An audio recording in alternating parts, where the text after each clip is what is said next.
Open ether circuit.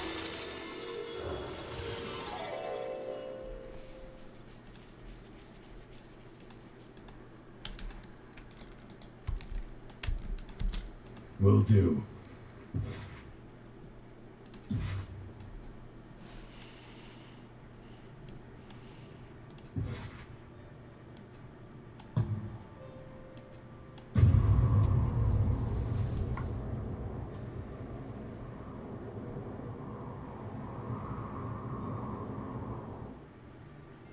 Why is it showing that I was walking from... That was kind of odd.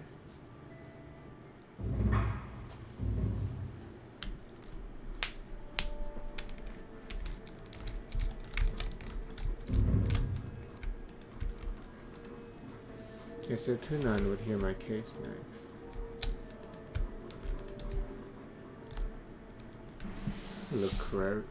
Lucretius? This well-dressed older woman stands apart from the milling crowds of nobles.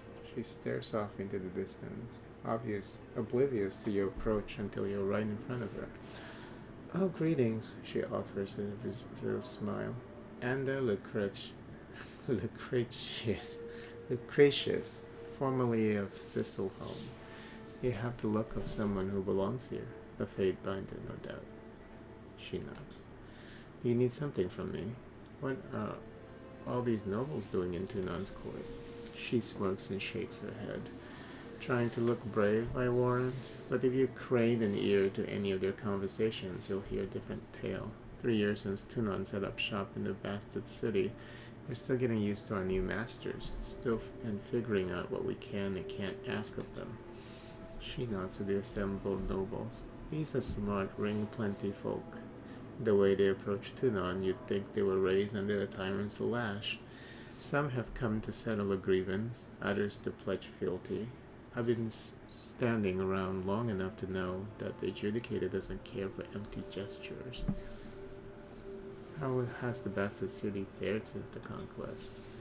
"The armies claim the cities in a quieter, more organized manner than I might have expected. I can credit them that much, to be sure. Kairos' forces made short work of our local mages. I never approved the school of wild wrath, but at least they were ours to control. I'm not sure that the blood chanters I see on patrol are a better alternative." "What brings a noble like yourself to Tunan's court?" A frown cracks her pleasant demeanor. "Like the rest of frightened inbreds here, I came to see Tunan and ask him to right a wrong. My manor was destroyed during the conquest. I told the adjudicator my woes, and we didn't exactly see eye to eye. Tell me of yourself." "I'm the daughter of a noble house. We were wealthy enough to live in the city, but our means beyond that were limited. My mother's dealt in fish, textiles, and bronze, and by the time I inherited, the business was taking care of itself." She sighs. "Of course all of that has changed. Thistleholm is no more, and my name has none of its former weight. Even if we were still in business, Kairos' law would stifle our trading rights. Perhaps it's better this way."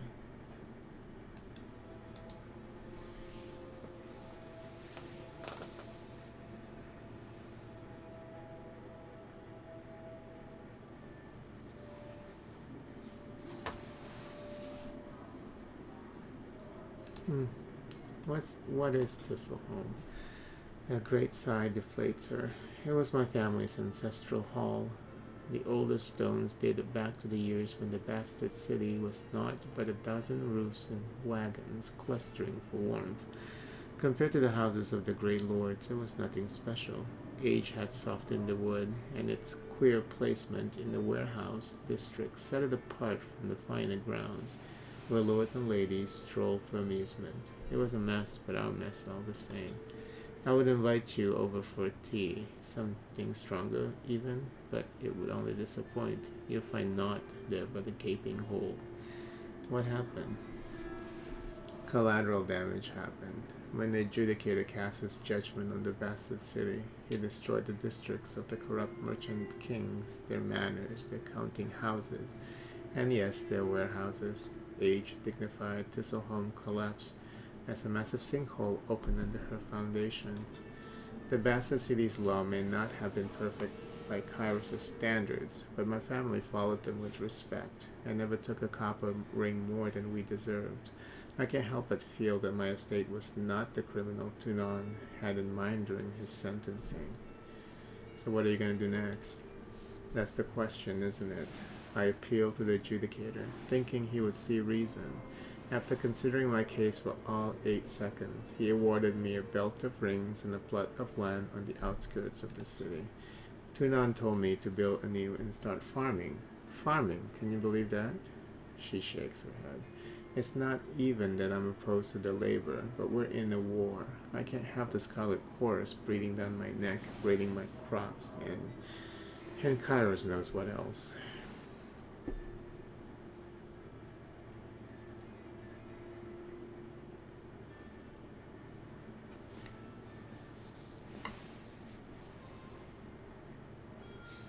Kairos' laws are made to serve the masses, not the individual. I can appreciate that, especially when there's suffering or corruption on a grand scale. It all makes sense on parchment, doesn't it? She glances to the left and right with unease. I come from the long line of smart, ring-savvy merchants. But even I can't reconcile Tunon's justice with Kairos' law. There's something wrong about it. Maybe Tunon knows something I don't, or maybe she trails off, shaking her head in doubt. What do you mean? People come here for justice. They usually get a version of it, but it's Tunon's version, not theirs. Half of the time, they don't even get what they wanted out of a ruling in their favor. She shakes her head. The deed to a farm, for instance. Not to put my own ignorance on display, but if more people knew how Kairos' laws worked, they might not come here seeking a ruling at all, even a fair one. Tunon is a servant of law, but he's the overlord's vassal as much as any of us. Sometimes it seems like he uses his position to twist everything in the Empire's favor. We're just pieces on the board, and he can move us wherever the law justifies that we stand. That doesn't sound, well, legal.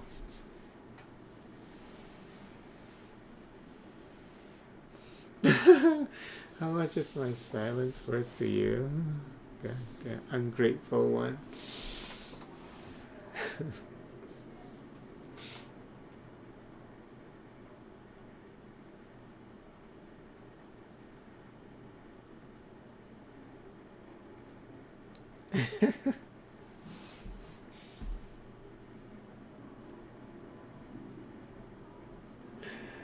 It's tempting. She blinks. Excuse me? If you show contempt for Tunon's justice, you can pay up now or in a labor camp. I was just kidding. Back to my previous question.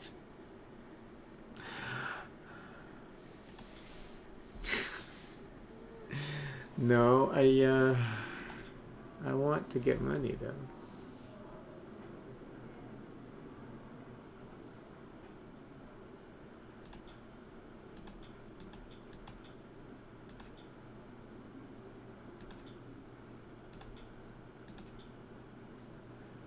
Wait, so I guess I just wanted the subterfuge XP, but maybe it would have been too much.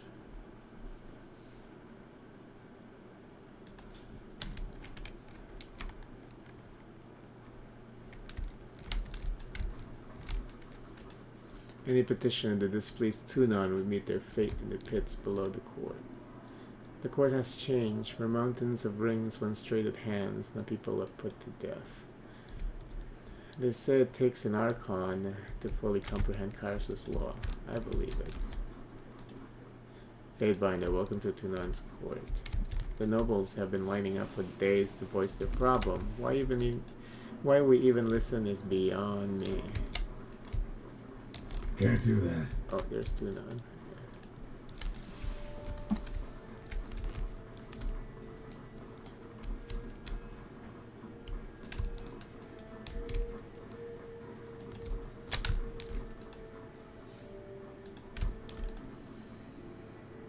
I used to think that counting rings was more useful than learning to read. These days, I wonder.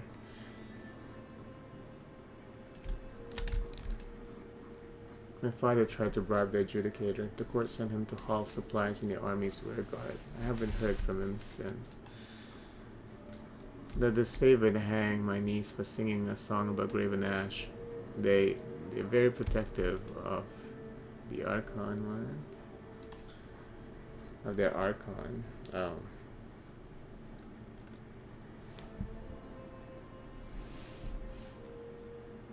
They're disfavored? Oh. They would do that? Kairos will stand an imposing sight for both conquered and unconquered alike. Accepting Kairos was a hard transition, but we're better for it, right? Please don't hurt me. Tunon expects much from his subjects. He holds you to a higher standard. None of these painted sycophants understood the value of Kairos' law.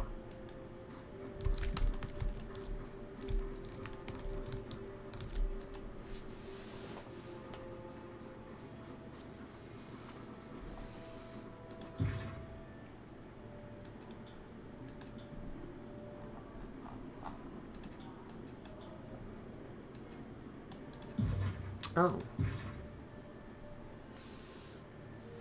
Dear Chattis Maximus, your tone seems so cold, distant, and distrustful. It's almost like you've been paying attention all these years.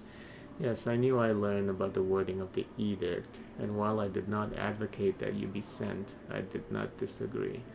Like it or not, you're young, fit, and entirely self-sufficient. You should be flattered to be trusted for the honor of proclamation. I'm asking about your experience because it's not every day that someone breaks an edict, let alone awaken a spire. If I had some insight into your experience, perhaps I could shed light on what happened, or get you in touch with someone who could. Fatebinder Regulus. Oh, he was just trying to be nice. Explain the situation best you can. Dear Regulus, Kairos' edict simply said that an agent of the Overlord must claim Ascension Hall before Kairos' Day of Swords.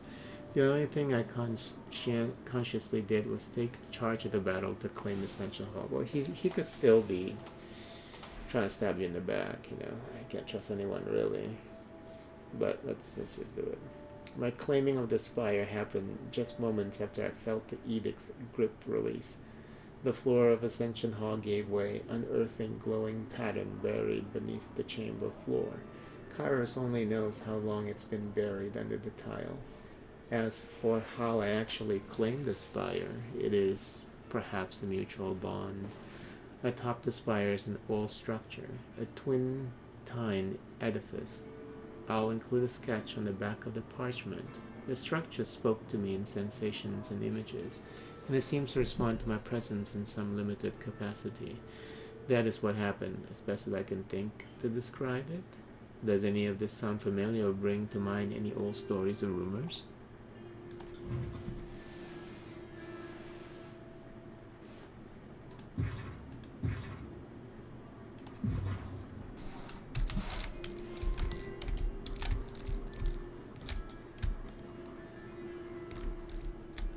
Oh, both agents.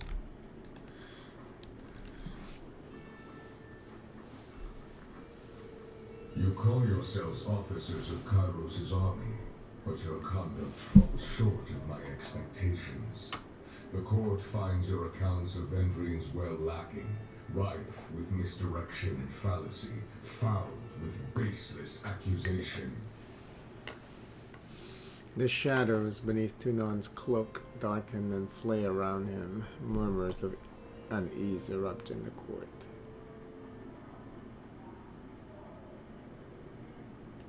Listen. Your Honor, I have relayed the events as I experienced them. You can well imagine why my version conflicts with his. She makes a dismissive gesture to the Scarlet Chorus representative.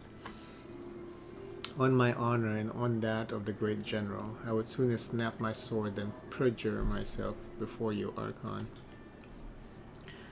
Oh, so you imply that falsehood comes easier to my lips than yours? You're a fool if you believe the Archon of Justice won't see through your lies because of the disfavored think themselves better than an honest gang. Silence. The contradictions in your statements will be examined, and falsities threshed from truths. If we find you have perjured yourselves, Blood and Mark will see to your fate.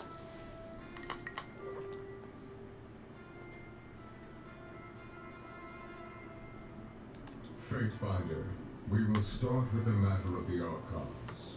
Graven Ash and the Voices of Nerat have declared war upon each other.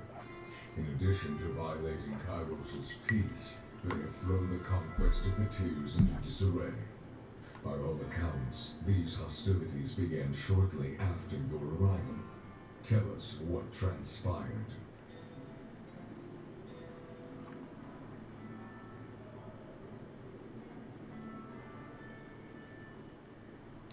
The Archons have different of minds since the start of this war. Your perspective is appreciated, but the dispositions of the two Archons are already a matter of record. Loyal subjects of Kairos have drawn blood from each other, a cardinal crime. Something happened at Vendrian's Well to trigger this feud. The Archons could not agree on who should lead the siege, and descended into accusations of treachery. It seemed a mutual spat. The disfavored were more deserving of the honor. Our tactics and training outmatched the Vendrian Guard at every turn. What balderdash! The disfavored couldn't tip over a straw hut if they had a week to strategize. Our howling mob was better equipped to overwhelm the Vendrian Guard. Our recruits were ready to throw themselves at the enemy, if only Ash and his legion would agree to a plan. The Fatebinder presents testimony. I warn you both against speaking out of turn. Something more than a mere disagreement unraveled this campaign. But I will return to that in time. Let us speak of Ascension Hall. From all accounts, it would seem you were instrumental in its capture, or so the petitioner of the Scarlet Chorus testifies. The disfavored commander has a dimmer view of the matter. Lend me your perspective.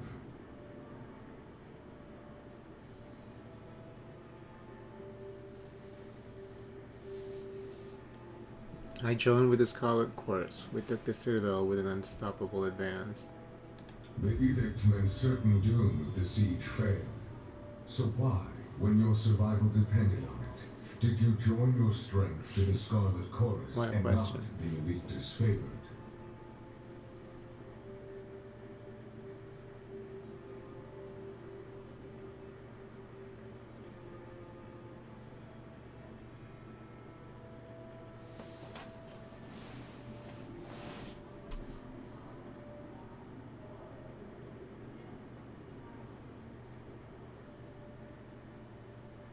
Petty squabbles clouded Graven Ash's judgment. He was too mired in assaulting the voices to conquer the Citadel properly. For a long while, the adjudicator hovers in silence, shadows trailing from below his robes. I will consider this testimony at length. The court thanks you for it. Is there anything you wish to add at this time? I have told you all that I know. Your testimony is accepted by the court. The statements of our guests raise questions in my mind. There is much about this campaign that has caused me to wonder. A shipment of iron weapons was short on arrival. Where coveted iron is concerned, I don't believe it to be a clerical error. One of my agents recovered this seal in Echo Call. It belongs to a merchant collective. Lethian's Crossing is teeming with their kind. If you would root out treachery, I would advise stopping there. Petitioners, leave us. I would have a private audience with the Fatebinder. Ascend and join me. You will find the way opened.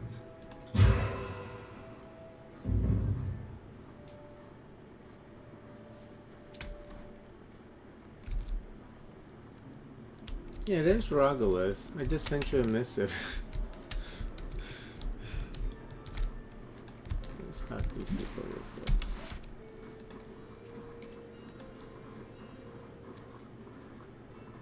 Oh, nothing to say. Fatebinder, you're no stranger to Tunon's court, but I prefer to spend a little time here as possible. In spite of these closed walls, I feel strangely exposed. So good for you to join our little family with the voices. We'll make you feel right at home. You'll make our time in the tears an interesting one, won't you? He smiles for an uncomfortably long time. Of course he will. He gave you something during the conquest. Typecast our elders to interrogate. Now I'll give you something in return. He whispers an arcane symbol in your ear, one that you won't soon forget. Fifth Eye promised me blood chanter lore for services rendered. Tell him I'm still waiting payment. Did he now? Blood mulch reaches into his satchel, his hands sorting through missives and scrolls. Tyranny insists on paying his debt for him. How often does one have the chance to purchase leverage over Nerat's beloved puppet for mere parchment? I'll whisper about how he impugned the honor of the Crimson Spears and made us look bad. Maybe use it as a excuse to start a duel.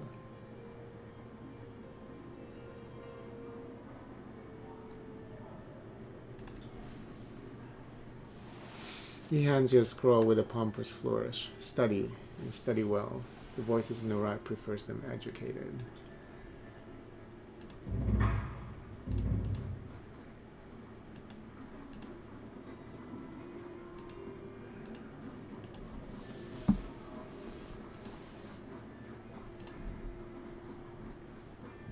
How do you get up here?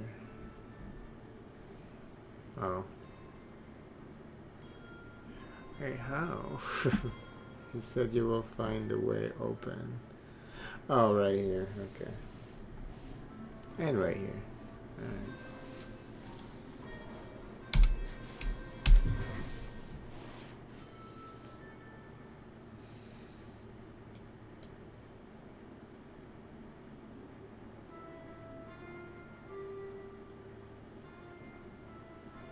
Where did we get this seal? Is this from that guy?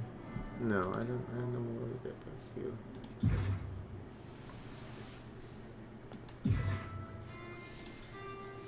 Ooh, emotion.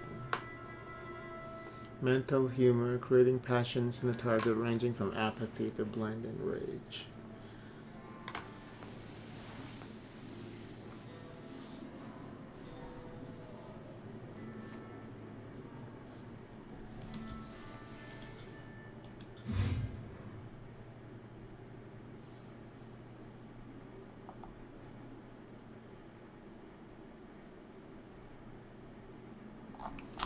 This is a taunt thing, so maybe I should give it to him. Oh yeah, definitely. As long as he's able to, oh, okay, even grasp, okay.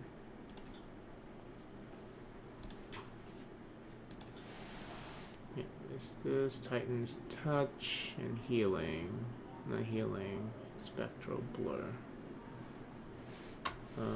Should replace it with this. Okay.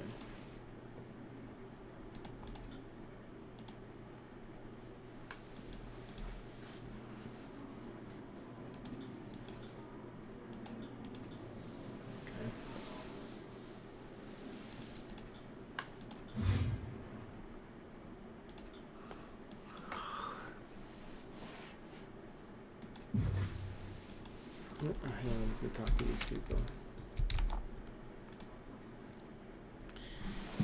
I just sent you a missive. Fatebinder, you return. Ragos looks you up and down with inscrutable expression. You look as if you have questions for me to untangle. Ask. I'm feeling generous. Tell me about some of the past archons. Much that was known has been lost regarding the first archon of Frost, but his talents were improved upon by 3 following archons, sisters born together and never seen apart. It is said Rana, Neurobelt, and Slayer were so cold at birth that they were thought stillborn.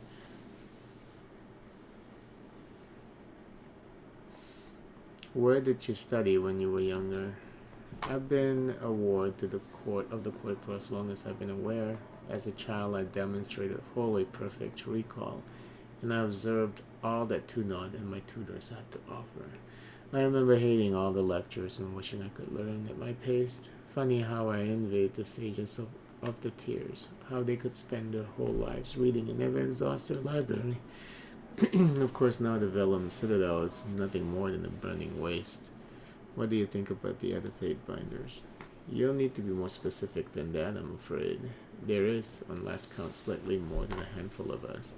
What is your opinion of me? I have pondered your impulsive nature. It vexes me constantly. Your support of the Scarlet Course only affirms my belief that you are among the more severe and unpredictable members of our office. What's your opinion of Fatebinder of Balance? Kalia is the finest among us. Her discernment is beyond reproach, and she is perhaps Tunon's favorite. She has a mind for suspicion and observation that makes others uneasy. We who operate within the confines of the law have nothing to fear, of course. What's your opinion of Fatebinder of War? Ninoval's keen, brash, and hardy braggart with a fondness for bloodshed. He can be utterly unbearable at times. His justice is fair, even if he skews toward rather exciting and uncompromising punishments at times. Let's not put something else. Can you tell me about the old walls in the Bane? With which should I start? Tell me about the old walls. We know little enough about the ancient structures, save that they predate all historical records. The forbidding ruins crisscross the tiers and north alike, centuries before we raised our cities. The only one old enough to guess is likely Kairos. The Bane are found in the old walls, but much of their defining qualities still escape me. They are creatures of smoke, claw, and fang. If you find yourself unfortunate enough to fight one, remember the spells are effective against them, but grab the attention of others looking near.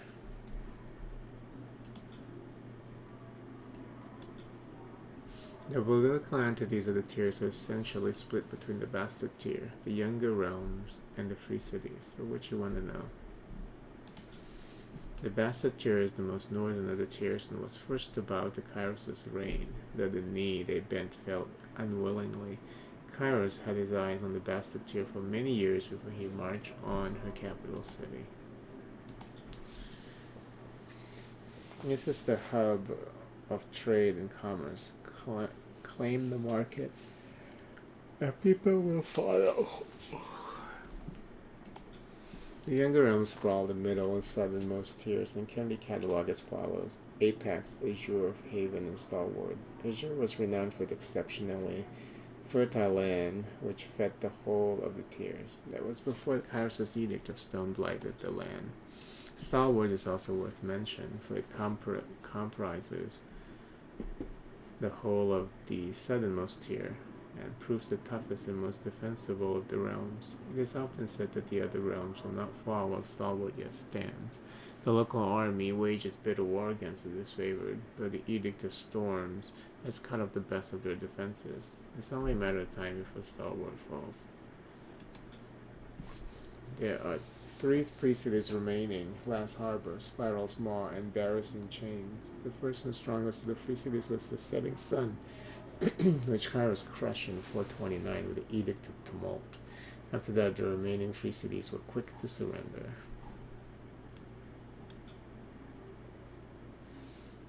Why is the remaining free cities were quick to surrender? Oh, the rest, the exception to those 3. I will not speak of the sages. They are no better than charlatans and cons, wholly selfish in their ill pursuit to hoard all knowledge from others. They are self-blinded by their own deceptions and clear manipulations. They alone cause their own undoing and are solely to blame for the burning library, one of the most grievous of wrongs in the known histories for which they can never be forgiven.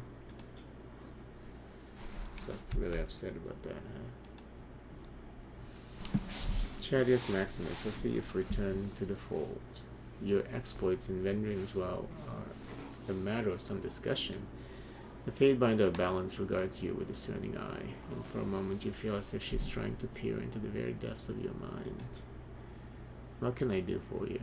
Kalia touches a gentle hand on your shoulder. Has anything happened while I was away? There have been whispers that Karen grew disloyal to Graven Ash's command during the campaign in Azure. I took up the mantle of investigation near Plainsgate, and judging the rumors to be true, dispatched Karen by proclaiming Idus's Edict of Stone. The very earth turned against the treacherous Archon as the region split asunder in righteous judgment. You seem to know much of my actions. Have you been spying on me? Don't act so surprised. It's my duty to ensure that those who operate under the Adjudicator's name adhere to the spirits of his law, if not the very letter. And those who don't will be dealt with swiftly and efficiently. At the point of Blidden Mark's blade, the Fatebinder slips a slim dagger from the folds of a purple garb, flipping the weapon almost idly in the air. Of course, that is assuming I don't dispatch them first. I take my duty seriously, and I'm very, very good at it. How have you occupied your time in the bastard city? Tunon sends me on assignments here and there. I settle disputes between locals when the adjudicator is otherwise occupied. She smirks. Everything from trade disagreements to pushing core squatters out of basements. Real rewarding work. She waves it off. The glory of war is not an honor reserved for the likes of us. We're the fish swimming in Tunon's wake, picking up scraps along the way. We're rather large and imposing compared to bottom feeders of the tiers, but fish all the same.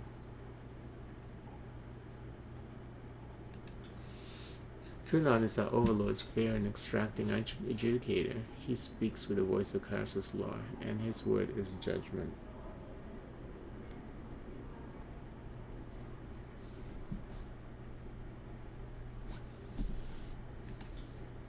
All of this and more you can learn by asking him yourself. Go on. Does he intimidate you still? She chuckles softly. I jest, of course.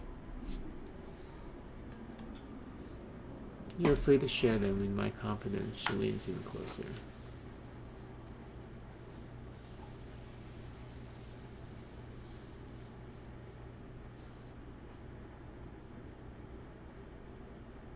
You cannot crush the opposition with such weak efforts. We're too lenient. I don't disagree with you, but bear in mind that these southern barbarians are being welcomed into the Empire. Kairos places no more value in the mountain of Tyrisman corpses, at least none that I could fathom.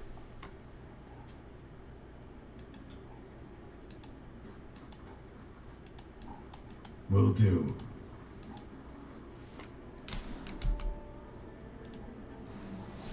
Okay, find a Nunoval. Ah, Chadius Maximus, you return unscathed and more acclaimed than ever. It seems to be your way. The Pathbinder of War claps you good-naturedly with an excessive strength on the back. Come, you must regale me with all your journey has held. I could use a moment of respite between friends. He regards you with a warm, boisterous smile. Speak as you wish. I pay a boar's weight in rings to know your thoughts. He rakes his hand through his thick red beard and offers you a grin. Come, let us speak freely. How were you singled out to become a Fatebinder? I cannot speak for the other Fatebinders, but I joined the court when I was yet still a boy and impetuous beyond reason. I had been imprisoned with a death sentence for the crime of desecrating corpses. He laughs hard and hearty.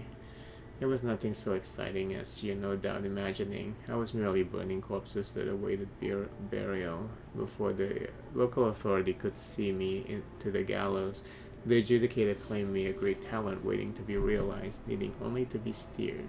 Why burn the bodies? Corpses piling in the streets spread plague faster than the filthiest of rats. I was but 10 and a weak fighter. I did what I could for my homeland. Why was it a crime? There was a time when even the Northmen were of superstitious stock, a time before Kairos brought reason to the realms. The people of my city believed that, without proper rites, I was cheating our fallen warriors from returning to the land. It's a good thing Tunon spared you.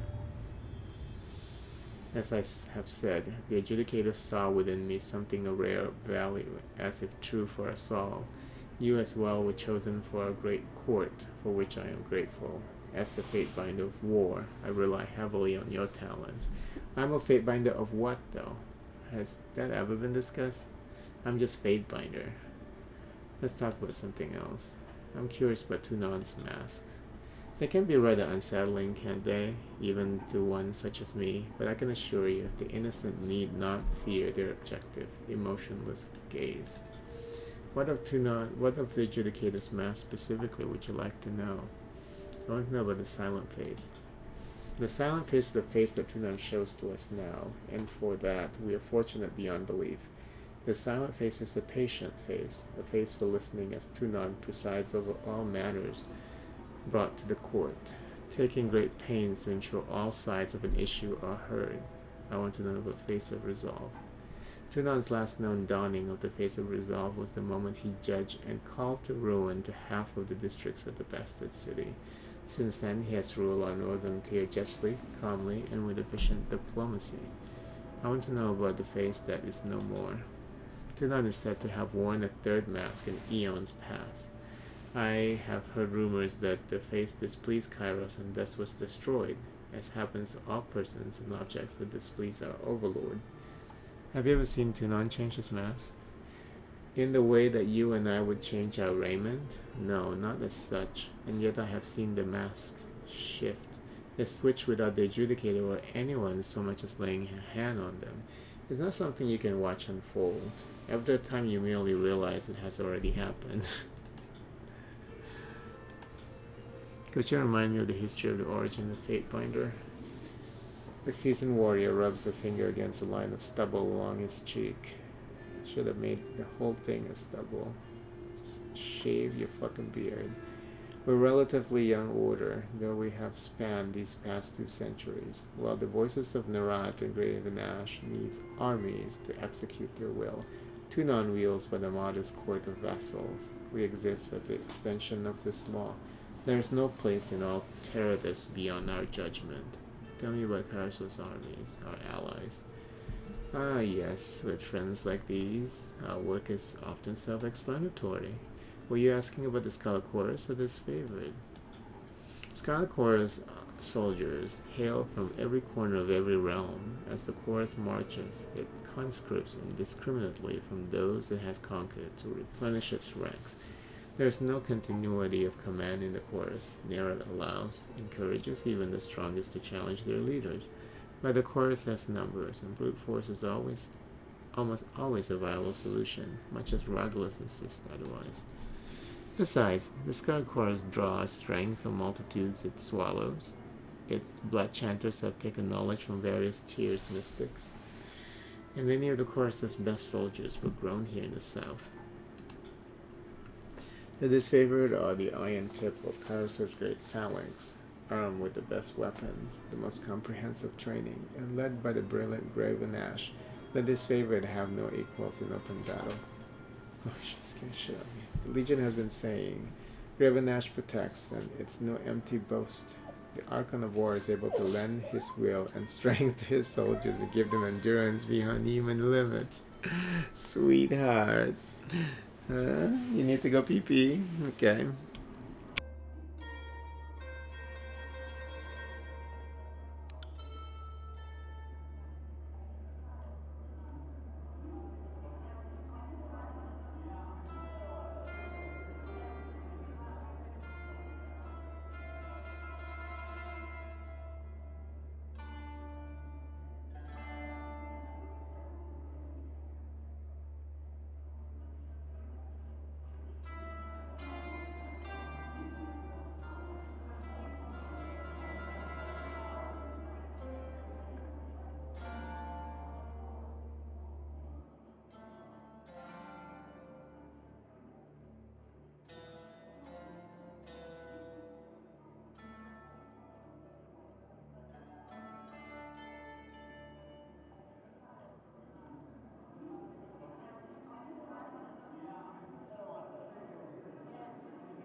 This civil war, this feud, is an insult to Kairos' peace.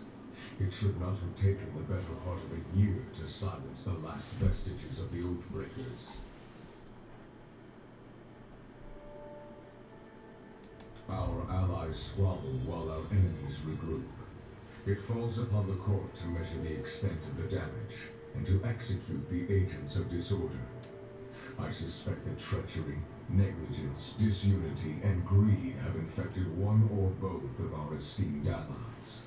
Until you are instructed otherwise, this matter is the court's primary focus. Graven Ash and the voices of Nerat must be examined in close detail. You are charged with observing the Archons and presenting your case that one of them has wrought chaos and disorder upon the Tiers. As always, you will be held accountable for what you do in the court's name, but you are free to conduct your investigation in the manner of your choosing. You must expect lies, misdirection, and manipulation. Suffer not such obstructions of justice. They say the voices of Nerat holds you in higher regard than most. Use this alliance to enter his confidence. It seems unlikely the Archon of Secrets is more honest with friends than with rivals, but to his friends, he has been known to divulge much.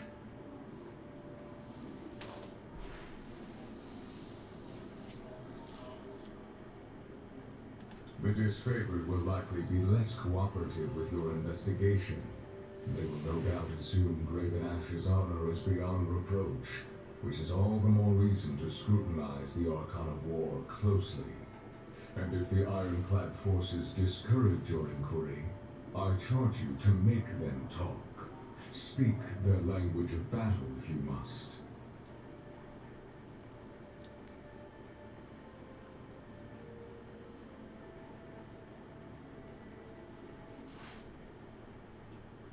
Remember, your bloodlust must always be tempered by Kairos' laws. You may defend yourself against the disfavored. Because they are warring with the Scarlet Chorus, you may claim the defense of the Chorus. Your fellow Fatebinders have been busy acting as my eyes and ears. I have a few leads for you to follow. You should, of course, speak with your brothers and sisters of the court if you need further counsel. Though the disfavored were triumphant in the Blade Grave, I understand that their troubles within the region are unfinished. Talk to the disfavored commanders serving in the Blade Grave. Perhaps they can shine some light on the origins of this feud. There is a final matter to discuss. A sensitive topic. In spite of the many shortcomings of Vendrian's well, you managed to make a name for yourself. You proclaimed an Edict of Kairos, resolved its demanding conditions, and ascended the mountain spire. Any one of these feats would be worthy of recognition by the highest authority. You managed to accomplish 3.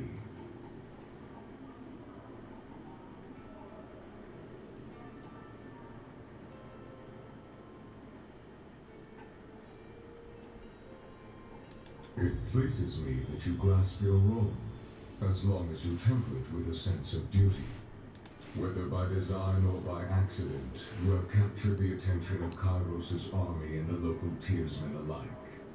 This is no small opportunity, and the court charges you with exploiting your new standing to its fullest potential. You have a title in our hierarchy. However, it's a little-known secret that one's standing in the world is determined by their infamy, their deeds, and how they come to be known. Mind this notion as you bring justice to this lawless frontier. There may come a time when your deeds speak for you louder than any title. Whatever you did to capture the attention of the masses at Vendreen's Well, I would encourage you to do so again.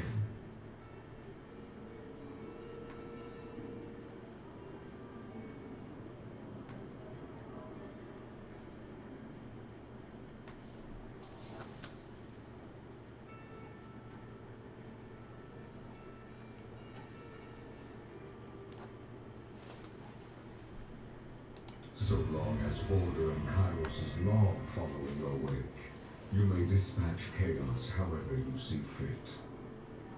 Dismiss. Should the court have need of your presence, you will receive word. Go forth and do my bidding, and bring glory and honor to the tears in Kairos' name. I don't want to incur his wrath.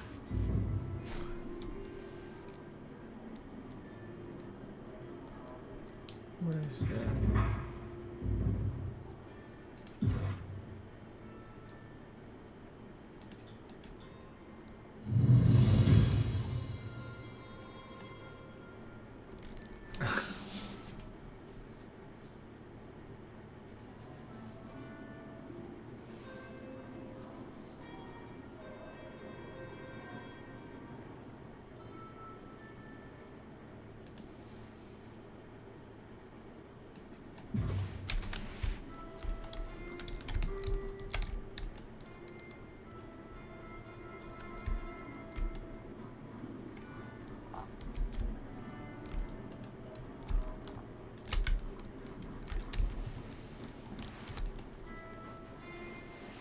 Oh, he's back here. That's funny.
Wow, I assumed Kairos was a man all this time. Because I don't think they've never used pronouns when talking about Kairos. Kairos this, Kairos that. Never say she, her, whatever. Him, you know. Wow, Kairos.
Well, so I made a bad judgment about killing that one guy.